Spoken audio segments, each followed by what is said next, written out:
mungkin orang rasa orang rasa Pakatan Harapan yang ketika itu naik dengan adanya sokongan Mahathir yang beralih daripada Barisan Nasional kepada Pakatan Harapan, mungkin adalah itu sebenarnya penarik kepada kejatuhan Barisan Nasional. Pakatan Harapan itu koalisi yang dipimpin Anwar betul. sama istrinya ya. Mungkin orang rasa menarik ini tapi sebenarnya bukan sebenarnya itu, ya? Disebabkan isu seperti bekas Perdana Menteri kita dahulu Najib Razak, dan kemudiannya orang sendiri merasa marah dengan pemimpin yang bongkar. Mereka cakap kami dah 60 tahun memerintah. Kami sudah bagus, kami sudah cekak.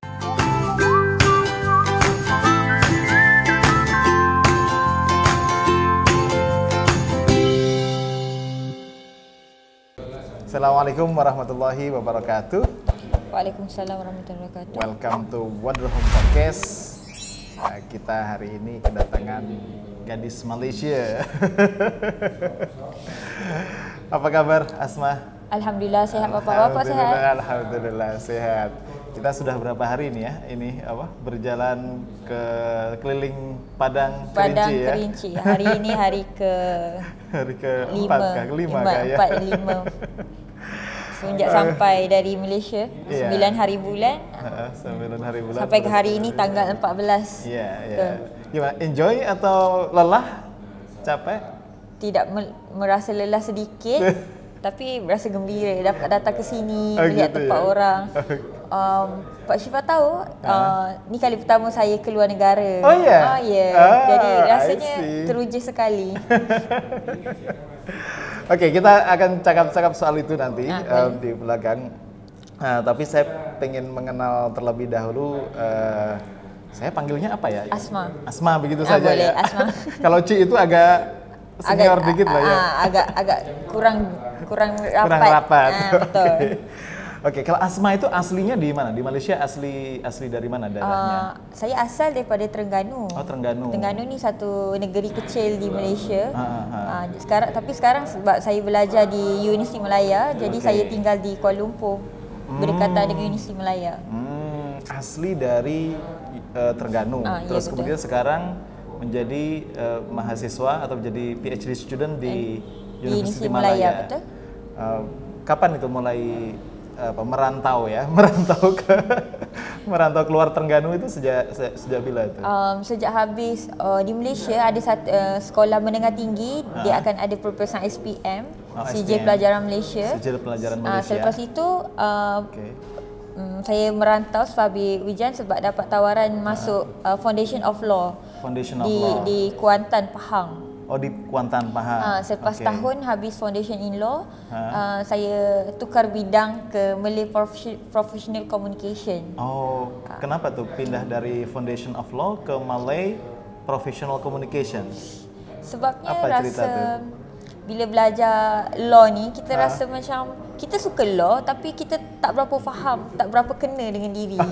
Gitu. Rasa sebab law banyak belajar teori, belajar nama orang, belajar kes. Jadi rasa macam susah untuk mesra dengan kos itu. Jadi saya lepas buat pencarian, saya tahu yang kalau UiTM, Institut Teknologi Mara, dia boleh sambung ke beberapa kos yang berlainan yang selari dengan law, bukan law sahaja. Jadi saya terjumpa satu kos ni, dia adalah Malay for Professional Communication. Dia dengar Malay for Professional Communication, tapi dia ada sastra, dia ada translation, dia ada banyak cabang-cabang dalam tu. Jadi degree ni cuma 3 tahun berbanding law 4 tahun. Oh, law 4 tahun, kalau Malay Professional Communication cuma 3 tahun. Cuma 3 tahun saja. Betul. Terus kemudian ambil apa tuh jurusan atau concentration apa di Malay Professional Communication kerana itu? minat dengan bahasa Melayu, saya terus ambil major semester 4, terus pilih major bahasa Melayu. Bahasa Melayu is dia ada 2, bahasa Melayu dan perniagaan. Jadi sebab saya tak minat bisnes, saya memilih bahasa Melayu. Oke. Oh, bahasa Melayu akhirnya. Why bahasa Melayu? Kenapa itu? Sebab apa yang menarik? Biasanya kalau kita bercakap dengan orang-orang yang sekeliling kita, kalau kita cakap kita pergi universiti ambil bahasa Melayu, mesti orang akan tanya, Bahasa Melayu kan senang, kenapa nak ambil bahasa Melayu? Iya kan kita sudah cakap bahasa Melayu, apalagi yang dipelajari, mungkin begitu. Betul, tapi bila kita baca buku orang di toko buku, kita boleh tahu kesalahan tata bahasa orang, sebab kita belajar. Jadi ramai orang yang tidak menyedari kepentingan bahasa Melayu dan mengabaikan kepentingannya. Jadi orang-orang seperti inilah yang perlu belajar bahasa Melayu untuk membentukkan kesalahan-kesalahan yang selalu dilakukan. Biasanya orang rasa tidak salah benda itu, tapi sebenarnya itu ada banyak kesalahan sekali. Ya, bisa paham.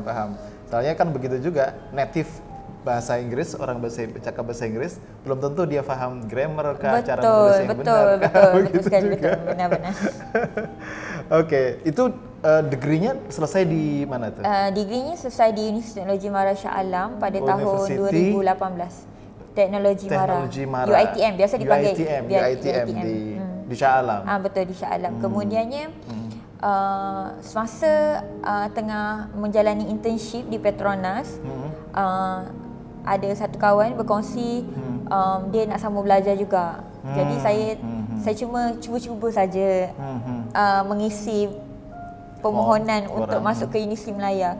Tapi tak sampai seminggu saya tu dapat jawapan saya berjaya diterima masuk walaupun belum habis internshipnya.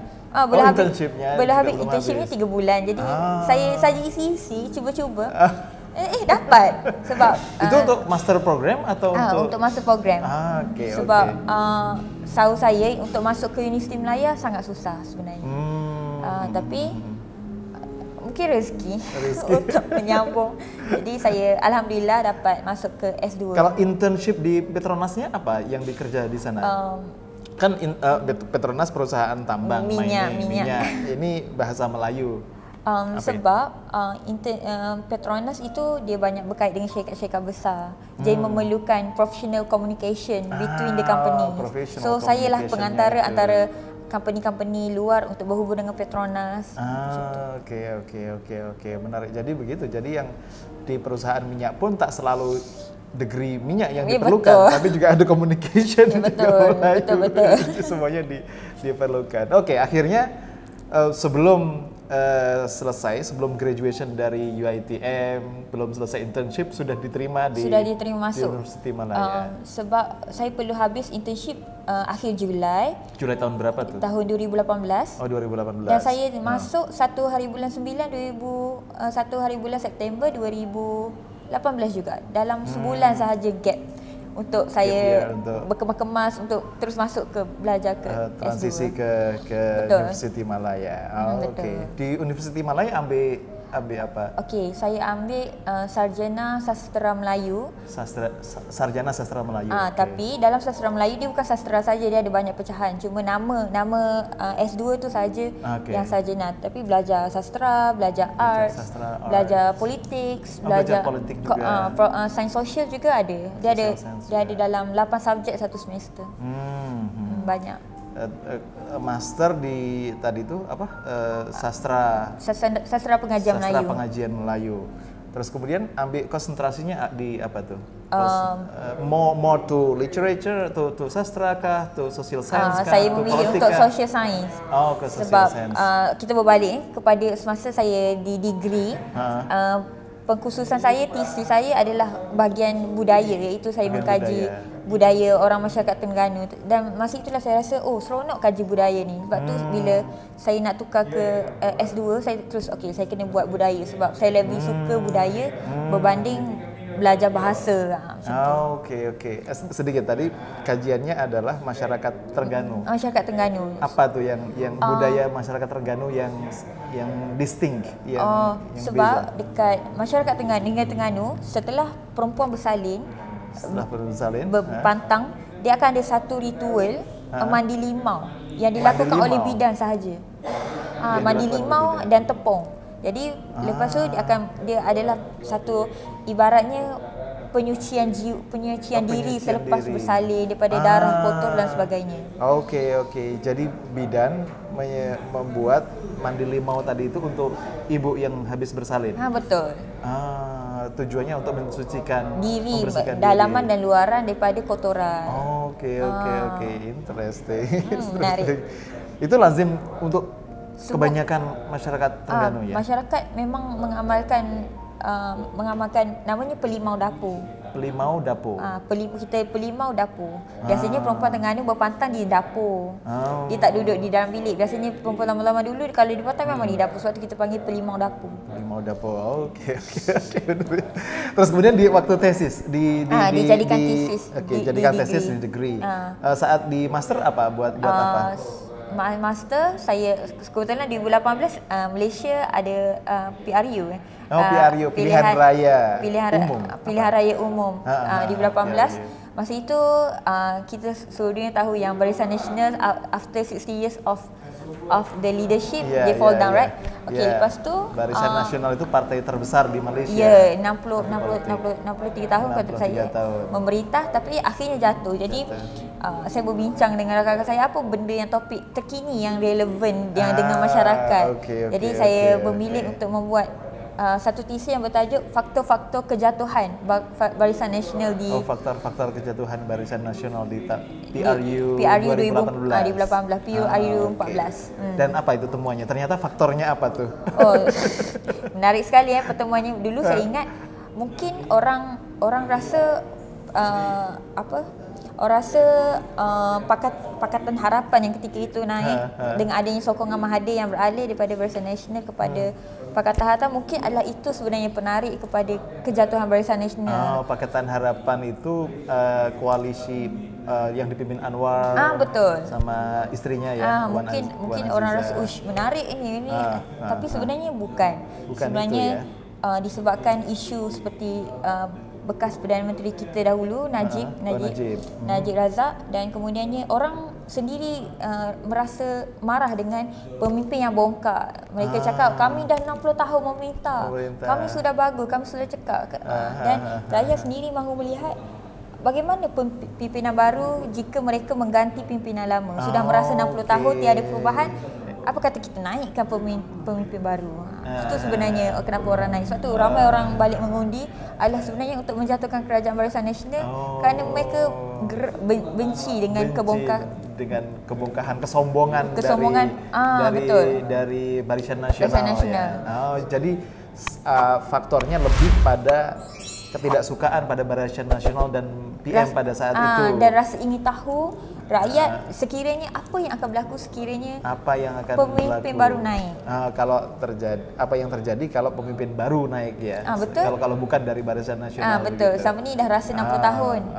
Tak pernah rasa pimpinan lain. Okey, jom kita turunkan, kita gulingkan kerajaan sekarang. Meskipun ternyata yang jadi PM kemudian adalah the former. Ya betul. Tu cerita lain. Yang cerita tapi faktornya adalah itu ya, faktor kejatuhannya itu adalah faktor utama. Memang rakyat, memang responden yang saya temui memang itu jawapannya. Yang nombor satu dia ada skala 5 tu, yang pilih 5 untuk rasa ingin tahu Barisan Nasional jatuh adalah disebabkan kerana ingin pemimpin lain naik. Yang kedua adalah isu seperti 1MDB yang sering dimobok ketika itu. Itu korupsi yang besar ya. Banyak isu Najib yang diperkatakan di media sosial yang sekaligus membuatkan kebencian itu bertambah-tambah. menumpuk. Jadi gerakan apa itu bersih dan reformasi. Betul. Ramai orang dimomokkan dengan isu MDB, walaupun saya rasa mungkin ramai lagi orang tak tahu apa yang berlakunya dengan isu MDB. Ya, saya juga tak apa itu MDB. Apa itu MDB? Sebenarnya mungkin mereka mendengar daripada video saja.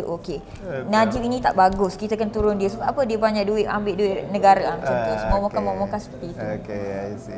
Then setelah master dari tadi budaya di masa degree masyarakat Terengganu, terus kemudian ke politik Melayu di tahun 2018. Sekarang sebagai PhD student itu nak meneliti tentang apa? Sekarang meneliti tentang kajian terhadap cleaner. Kalau Malaysia dibagi jadi sepanjang saya mengambil S2, saya bekerja part-timer untuk support study. Saya bekerja sebagai cleaner. Sebagai cleaner, bersih-bersih. Bersih rumah, pergi ke rumah orang bersih-bersih. Jadi semasa buat kerja tu saya rasa layanan orang terhadap saya tu sedikit kurang baik. Apa kurang baiknya? Sepertinya apa yang dialami? Sepertinya dimarah. Walaupun dia, mungkin bila kita buat kerja tu dia rasa dia lagi bagus. Kenapa buat macam ni, tak ikut cara setiap orang kan ada cara bersih sendiri. Jadi bila kita cuba cari cara kita, awak kena dengar cakap saya sebab awak kan cleaner. Jadi dengar cakap saya, kena marah. Disuruh buat benda yang contohnya sepatutnya cleaner kerja dia buat sepatutnya kerja cleaner, tapi disuruh buat benda-benda yang bukan kerja cleaner seperti angkat barang yang berat-berat. Bukan kerja utamanya juga disuruh untuk itu. Betul, dengan alasannya sudah dibayar. Tapi dibayar untuk cleaner bukan untuk angkat-angkat barang. Tapi bila dilawan akan direport sama company. Okey. Tapi ada tahu tak itu apa istilahnya, majikan atau master atau apa istilahnya? Majikan ya. Bahwa Asma itu orang Terengganu atau bukan dari negara lain? Bukan lokal. Ada yang salah faham yang ingat saya ni pekerja daripada negara lain, mungkin daripada Filipina. And mereka ingat saya tak pandai cakap bahasa Inggeris sebagai semuanya. Tapi bila dah perkenalkan diri, mereka ingat saya tak ada pendidikan. Contohnya mereka ingat mungkin saya ni hanya lepasan sekolah saja. Dan sebab tu saya bekerja sebagai cleaner. Okay. Interesting. Jadi mereka, the way they treat their workers gitu. Stereotipnya adalah ini tak berpendidikan. Tidak berpendidikan, mungkin tidak mahu sekolah. Sebagainya. Tapi sebenarnya yang mencuci cleaner itu orang yang mempunyai pendidikan. Nah, terus kemudian dengan meneliti tentang itu, apa yang menarik untuk diselidiki lebih lanjut? Saya rasa orang Malaysia ataupun majikan yang orang berada di Malaysia tidak ada kesedaran sivik tentang bahawa mungkin orang yang jadi cleaner tu bukan semua orang yang tidak mahu sekolah. Sebenarnya mereka mungkin mencuba nasib, mungkin tidak suka dengan kerja-kerja korporat. Mungkin mereka hanya, ada orang suka mengemas tapi tidak tahu nak kemas di mana. Mungkin mereka anggap itu sebagai hobi yang menjadi pendapatan. Tapi ramai orang ingat ni kerja cleaner mesti sebab tak sekolah, susah. Kita ada sijil untuk mohon. Jadi untuk paling tidak untuk melihat menunjukkan bahwa tidak semua cleaner macam itu gitu. Betul. Dengan itu ya. Oke, itu tentang PhD students. Kita sudah cerita soal pendidikan, background Asma tadi itu. Akhirnya ketemu dengan penelitian tentang kerinci itu, bagaimana cerita itu? Kajian disebabkan kajian saya itu adalah kajian yang bersifat etnografi. Dan supervisor saya tu beliau adalah Profesor Awang. Jadi beliau yang menemukan saya dengan tim kerinci. Dia cakap, Asma pergi belajar dengan Profesor Jeffrey. Beliau ni orangnya hebat. Jadi saya berbekalkan kosong pengetahuan tentang kerinci, pergi ke sana. Dan saya rasa, ramai rupanya orang Kerinci sini. Saya pernah dengar nama Kerinci sebab masa degree dulu, masa S2 dulu, saya pernah buat satu assignment tentang cleaner Kerinci. Tapi hanya main-main sebab dia hanya tugasan kecil. Hanya sekadar ada orang Kerinci, tapi saya betul-betul tidak tahu tu secara dalam tentang Kerinci. Jadi Prof Awang ni yang menemukan saya dengan tim Kerinci.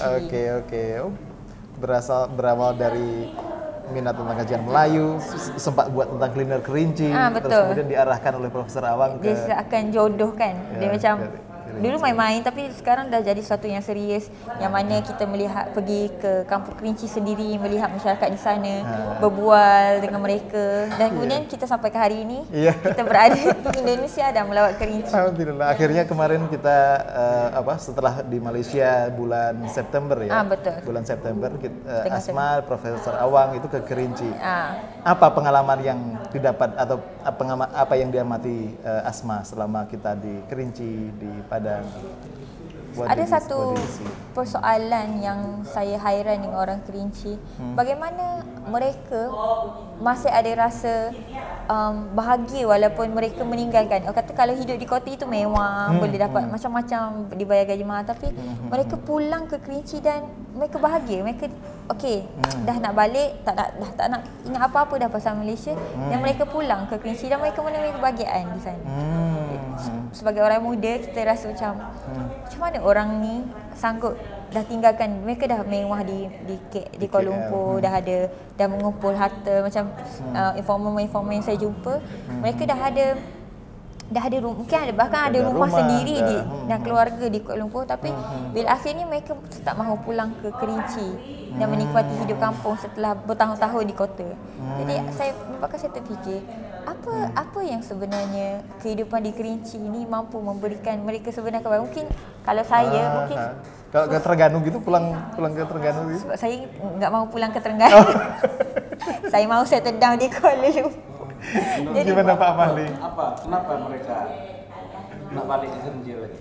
Mungkin perasaan cinta tanah air kepada itu begitu dalam dan tidak akan mampu digogah dengan apa-apa pun. Cerita tanah air, dan kita lihat juga alamnya kan indah sekali ya. Ada danau. Sepanjang saya berada di Kerinci 3 hari 2 malam, saya tak ada masalah dunia lah. Makannya enak, tempatnya cantik. Itu orang Kerinci. Orangnya baik, orangnya sangat baik sekali. Bahkan kalau kita makan dengan dia, boleh duduk sebelah, bergurau-gurau, boleh peluk-peluk sama kita, bercakap-cakap. Malah rasa seperti keluarga sendiri, walaupun kita ni orang asing datang ke negara orang. Ada kehangatan gitu ya. Betul. Tidak terasa asing sama sekali. Biasanya kalau kita pergi ke rumah orang, kita akan rasa macam kita ni ibarat tamu. Tapi di Kerinci, bahkan orang yang kita jumpa di tepi-tepi jalan, orang Malaysia, disambut baik. Senang sekali berada di Kerinci. Oke deh, nanti kita share lagi hasil penelitian kita bagaimana ya. Oke. Makasih Asma. Good luck dengan kandidasinya, dengan Viva-nya. Insyaallah. In near future. Dengan jodohnya juga. Allah. Insyaallah. Dan saya harap saya dapat ke Kerinci lagi sekali. Ya, insyaAllah kita nanti bisa ke Kerinci lagi. Baik, terima kasih. Terima kasih. Selamat jalan ke Malaysia hari ini ya. Hari ini berangkat pulang petang nanti. Oke, baik. Makasih begitu. Mudah-mudahan bermanfaat obrolan kita. Assalamualaikum warahmatullahi wabarakatuh. Jemput datang ke Malaysia.